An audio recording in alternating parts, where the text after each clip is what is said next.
भिवंडी निजामपुर शहर महानगर पालिका, जहां पर महापौर चुनाव को लेकर अटकलें तेज थी। काफ़ी जद्दोजहद देखने को मिला, काफ़ी एक नौटंकी देखने को मिली।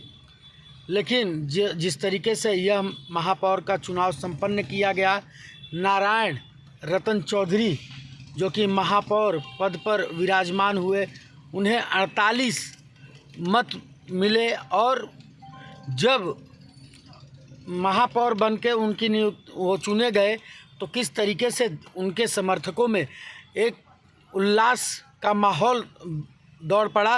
ये तस्वीरें आप देख सकते हैं किस तरीके से नारायण चौधरी महापौर पद पर विराजमान हुए। अब आकलन ये लगाया जा रहा है कि शहर के विकास को लेकर नारायण चौधरी जिस तरीके से सभी ने उन्हें मतदान किया और महापौर बनाया, अब विकास भी उसी तरीके से होगा।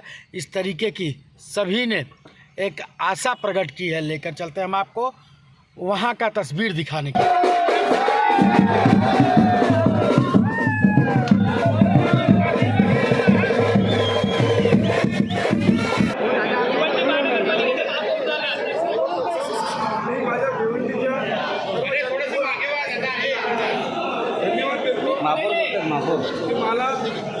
महापौर बोलतो का?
रवींद्र चव्हाणांनी व्हीपचं उल्लंघन केलेलं आहे, त्यांच्यावरती कारवाई होणार नारायण चौधरींवरती अशा शब्दात त्यांनी टीका केलेली आहे। काय सांगाल? परंतु भाजपने व्हीप जारी केलेला तो उल्लंघन केलं नारायण चौधरी आणि त्यांच्या 6